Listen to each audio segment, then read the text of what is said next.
Halo, Assalamualaikum warahmatullahi wabarakatuh. Ketemu lagi dengan saya Nanda di UDSSJ. Pada video kali ini saya sengaja membuatkan video tentang apa?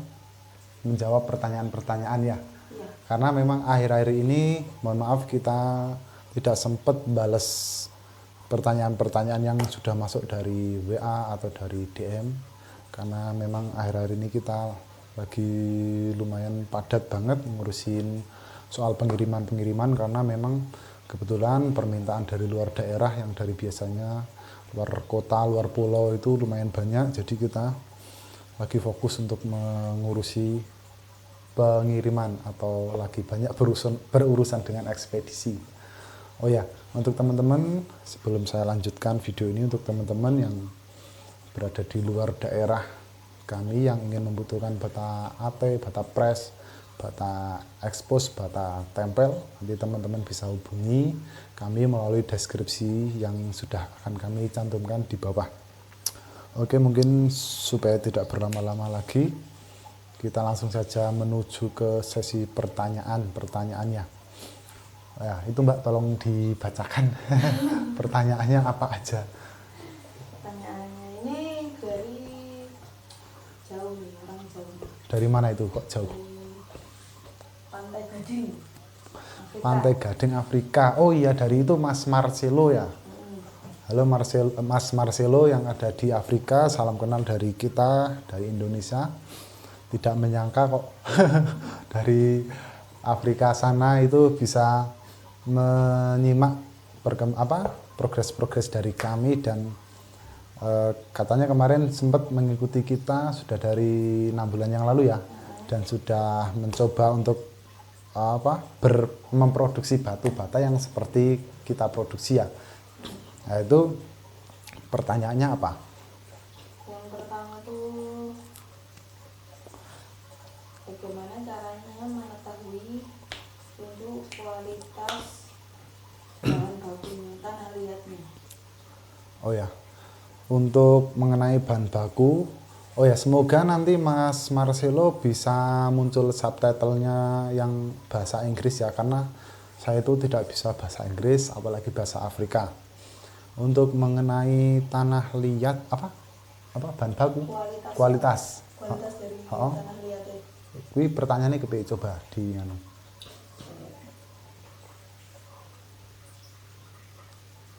Jadi jangan ini kan bikin batu batanya itu dari semacam tanah. Tapi tanah itu kayak apa ya? Ya, nanti ditambahin lah fotonya ya. Oh ya.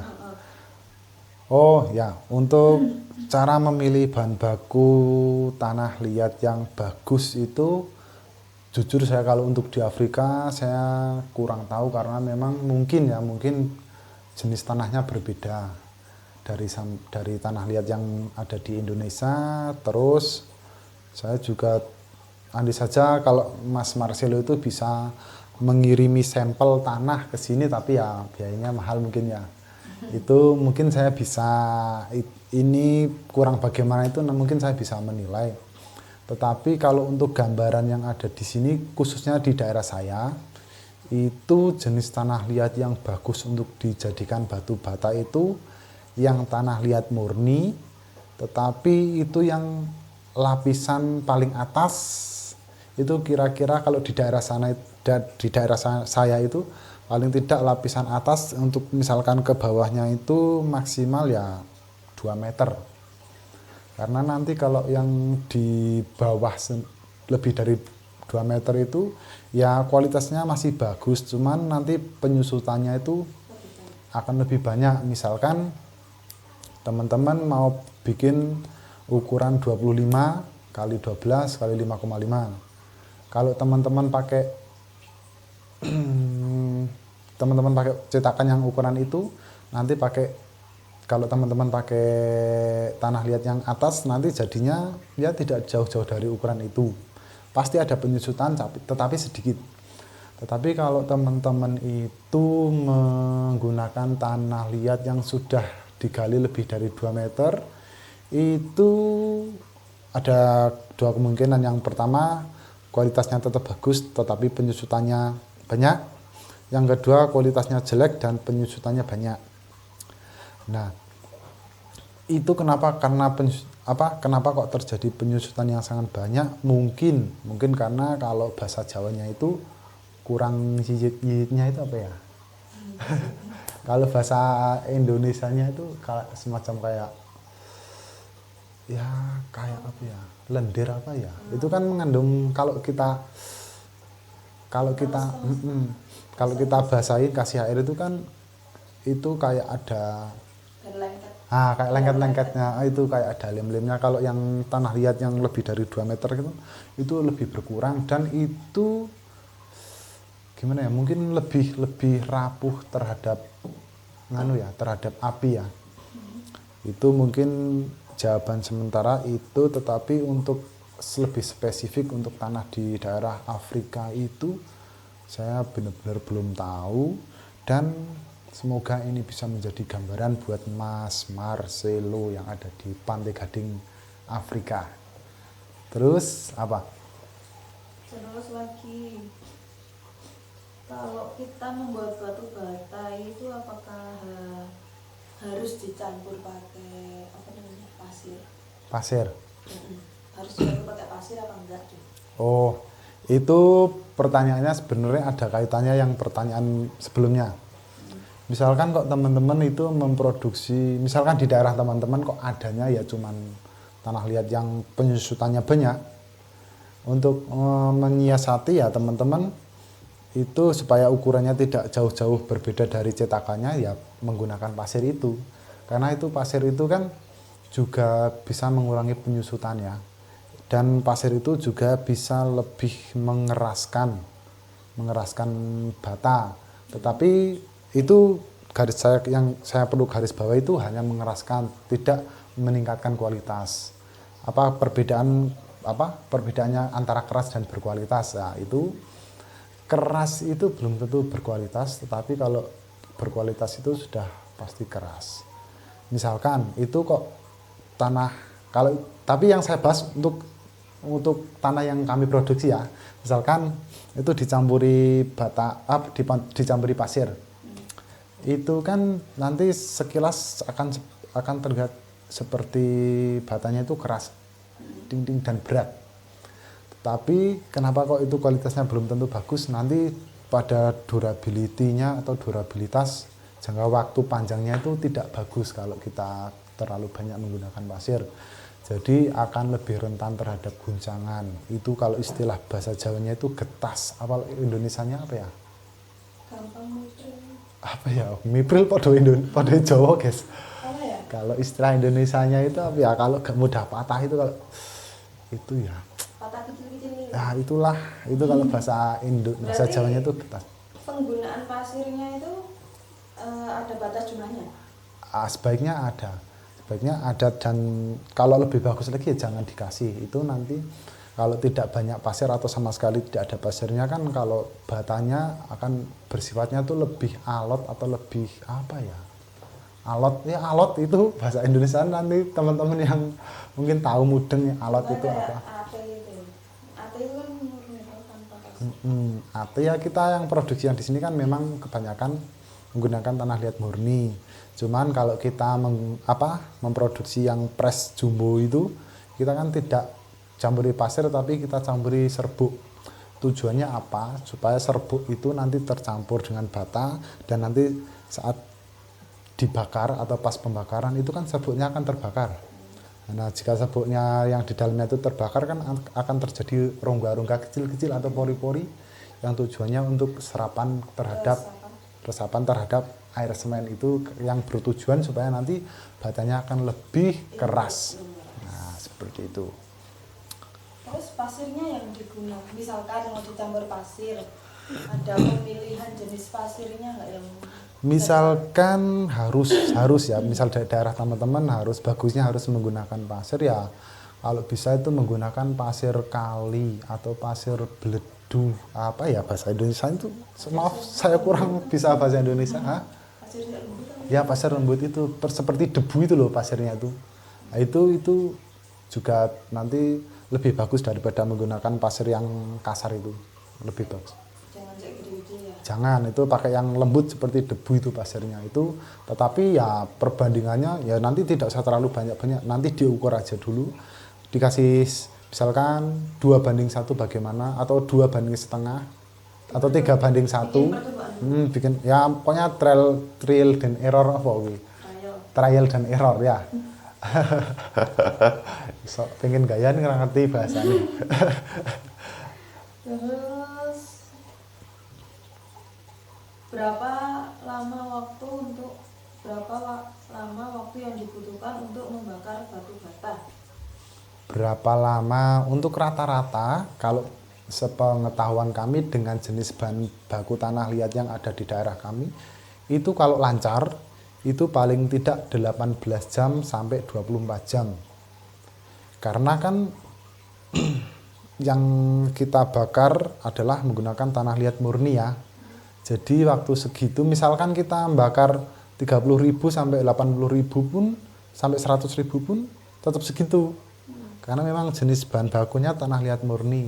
Tetapi bedanya kalau misal kita dicampuri dengan pasir itu kan lebih lama pastinya. Nah, itu sekitar 18 jam sampai 24 jam. Karena memang ya tanah di situ begitu.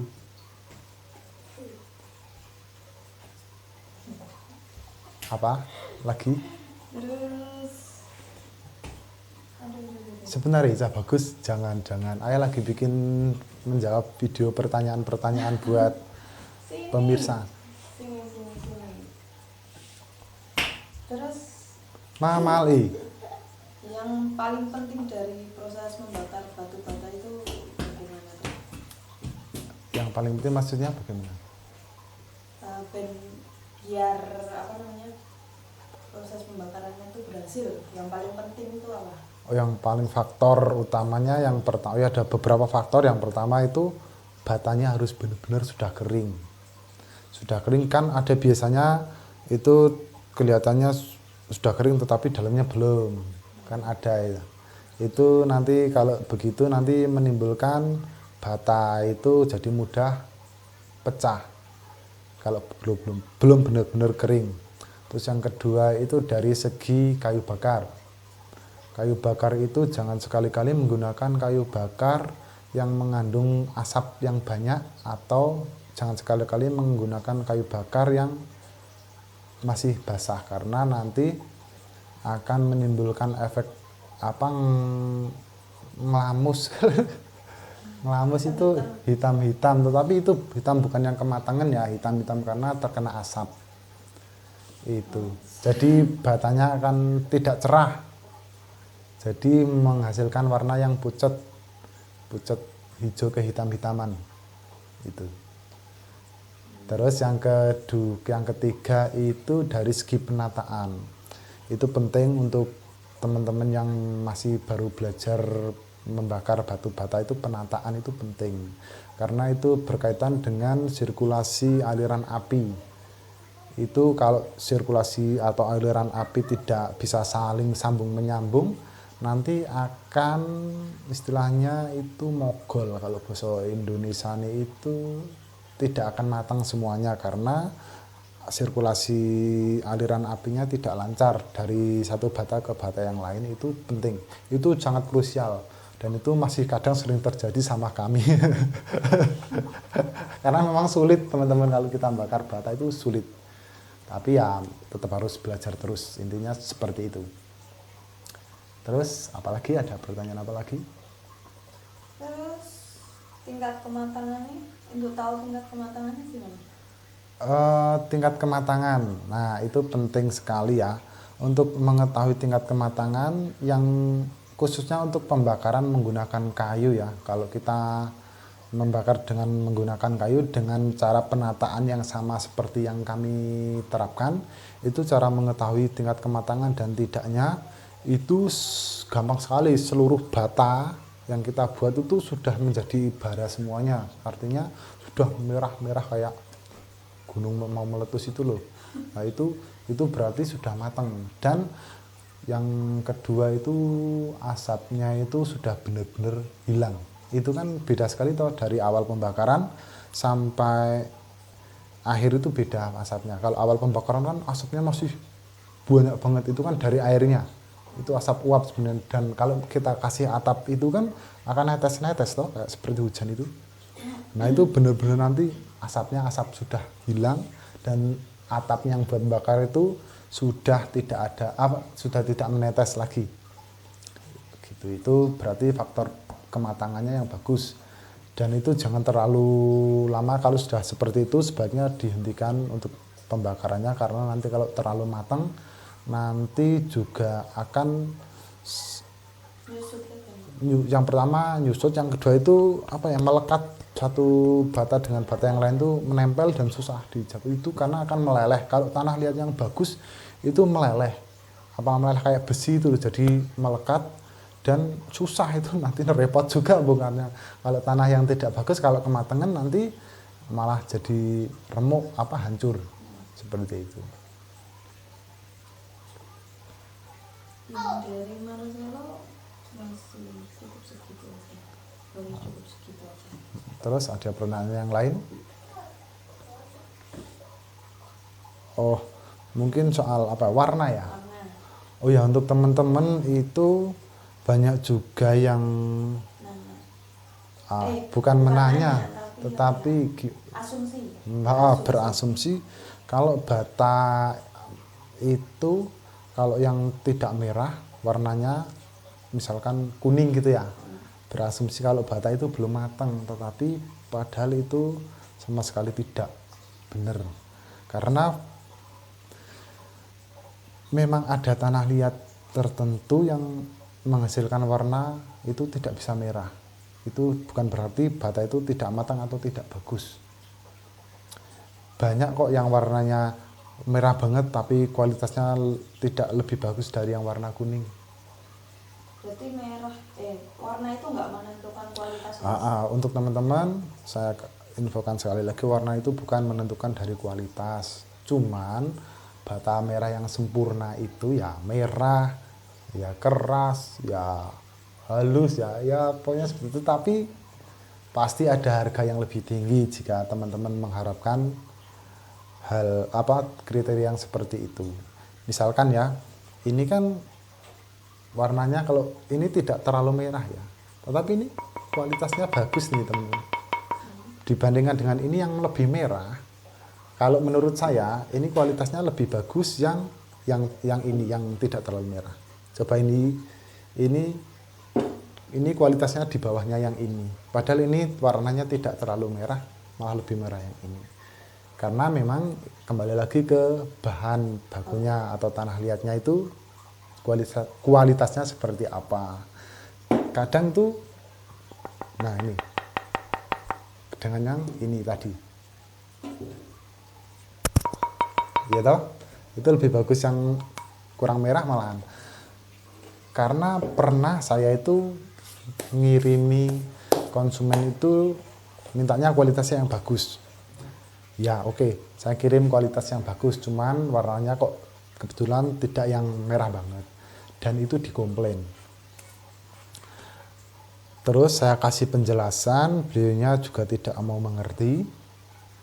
Terus akhirnya saya retur, saya tukar ulang dengan warna merah. Dan kebetulan yang warna merah itu, yang kualitasnya bagus, itu masih dalam proses pembakaran, dan beliaunya tidak sabar, yang penting maunya minta yang merah. Padahal itu dari konsumennya mau di plester juga, nanti warnanya juga nggak kelihatan juga. Dan akhirnya kita retur dengan catatan, oh ya Pak, ini kita kasih dengan warna yang merah, tetapi kualitasnya di bawahnya ini.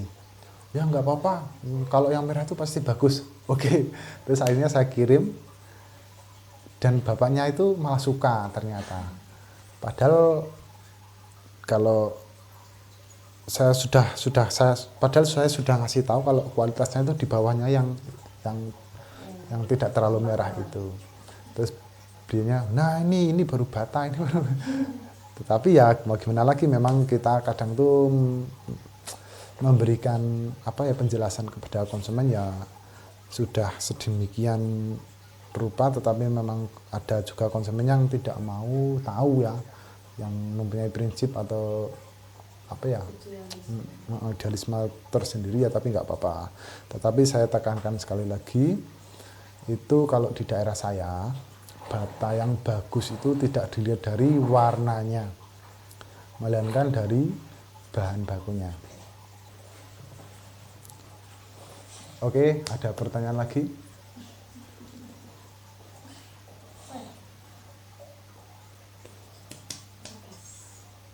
Apa? Atau mungkin kalau sudah tidak ada, mungkin video ini akan saya tutup di sini. Kan kalau nanti ada pertanyaan-pertanyaan lagi, teman-teman bisa langsung WA ke kami yang sudah kami cantumkan di kolom deskripsi, atau nanti bisa tinggalkan komentar ya. Dan untuk teman-teman nanti yang belum saya sempat balas satu persatu, nanti bisa langsung saya buatkan video seperti ini. Karena memang kalau saya tidak sempat balas pertanyaan-pertanyaan, memang kita lagi agak sibuk, lagi agak padat saja. Jadi nanti terus saya buatkan videonya ya. Dan untuk teman-teman yang untuk membutuhkan bata press, bata expose, bata tempel, bata AT, teman-teman bisa hubungi kami melalui link yang ada di deskripsi, melalui nomor telepon yang ada di deskripsi. Nanti bisa langsung dengan kami ya, kita yang bales ya. Oke, untuk admin ya? tidak ada adminnya, karena bayar admin itu mahal. Oke, jadi mungkin segitu dulu video dari kita. Semoga teman-teman semuanya diberikan kelancaran dan kesehatan. Oke, assalamualaikum warahmatullahi wabarakatuh. Waalaikumsalam.